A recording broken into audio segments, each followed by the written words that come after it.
सोचो, एक ऐसा वायरस जिसकी ना तो कोई वैक्सीन है ना ही कोई मेडिसिन है, और अगर ये हो जाए तो 10 में से 7 लोगों का मरना तय है।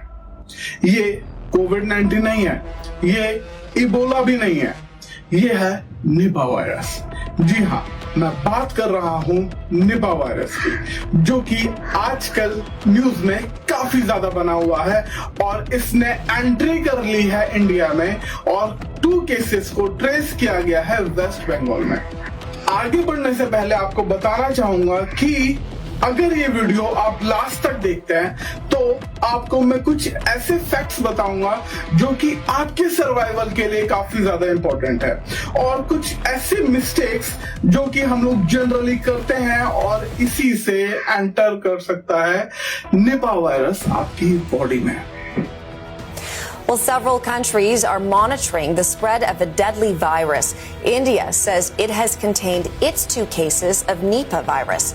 But a number of airports across Asia are now heightening health screenings of travelers. West Bengal is on high alert after Nipah virus infections were detected among healthcare workers, raising concern about possible exposure within a hospital setting. Hello दोस्तों, मैं शाहरुख खान स्वागत करता हूं आज की इस video में, जिसमें हम लोग बात करेंगे निपा वायरस के बारे में। ये एक ऐसा वायरस है जो कि चुपके से आपकी बॉडी में एंटर करता है, चुपके से आपकी बॉडी में फैलता है और कोई सिम्टम्स भी शो नहीं होते हैं, और जब तक सिम्टम्स दिखते हैं तब तक बहुत देर हो चुकी होती है।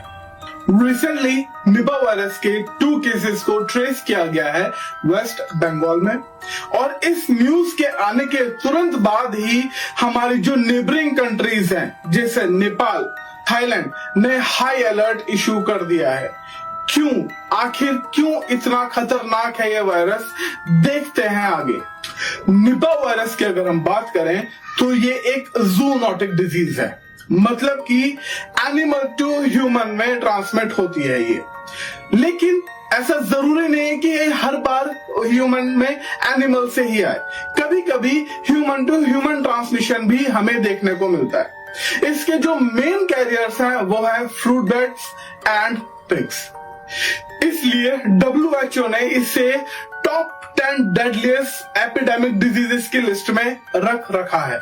अब आता है इस स्टोरी का सबसे खतरनाक पार्ट, जो कि है इसका इंक्यूबेशन पीरियड। इस वायरस की अगर हम बात करें तो इसका इंक्यूबेशन पीरियड 4 to 14 डेज है, मतलब कि ये आपकी बॉडी में बहुत तेजी से स्प्रेड होता है, फैलता है और आपको मौत तक पहुंचा सकता है।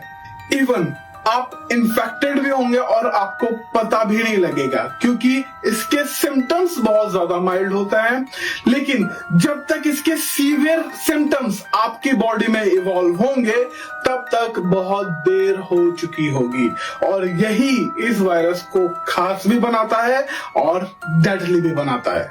सिम्टम्स की अगर हम बात करें तो इसमें आपको माइल्ड फीवर होगा, हेडेक हो सकता है, मसल पेन हो सकता है, वॉमिटिंग हो सकती है या फिर सोर थ्रोट देखने को मिल सकता है। बट इसके सीवियर सिम्टम्स थोड़े से ज्यादा रिस्की भी हैं और खतरनाक भी हैं।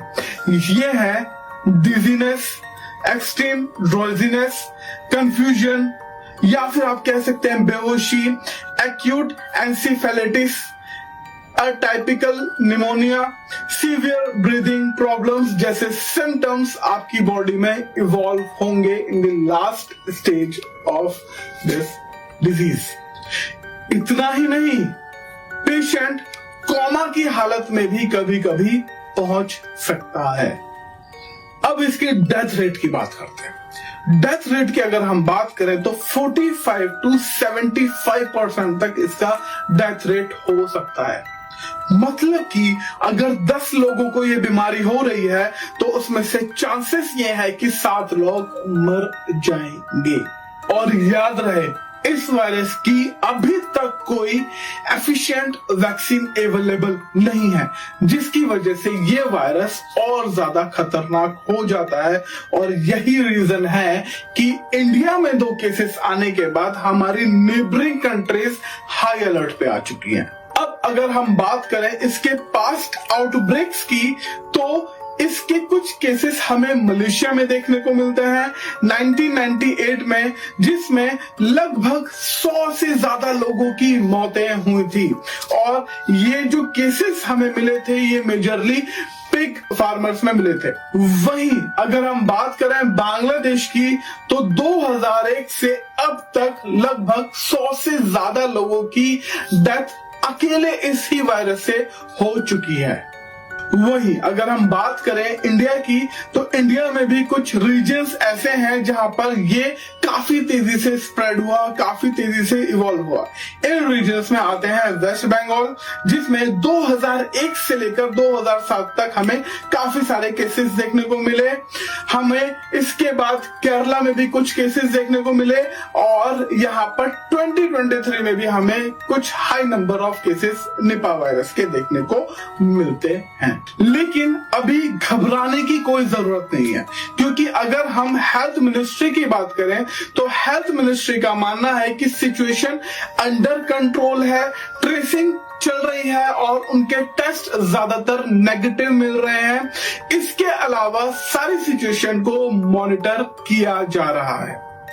अब वो बात जो कि आपके लिए जानना बहुत ज्यादा जरूरी है, हम निपा वायरस की अगर बात करें तो ये फ्रूट बैट से फैलता है। और जरूरी ये है कि जब भी हम कोई फ्रूट कंज्यूम करें तो उसको अच्छे से वॉच कर लें, और उस पर ये हम आइडेंटिफाई कर लें कि किसी बैट ने, किसी बर्ड ने खा तो नहीं रखा। क्योंकि अगर ये खाया हुआ है पहले का, या फिर इसमें कुछ ऐसी बाइट्स के साइंस हमें मिलते हैं, तो ये जरूरी हो सकता है कि ये इन्फेक्टेड हो निपा वायरस से।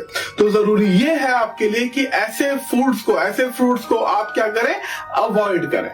And lastly, if you like the video, please share it with your friends and family, and don't forget to follow Pratham Test Prep.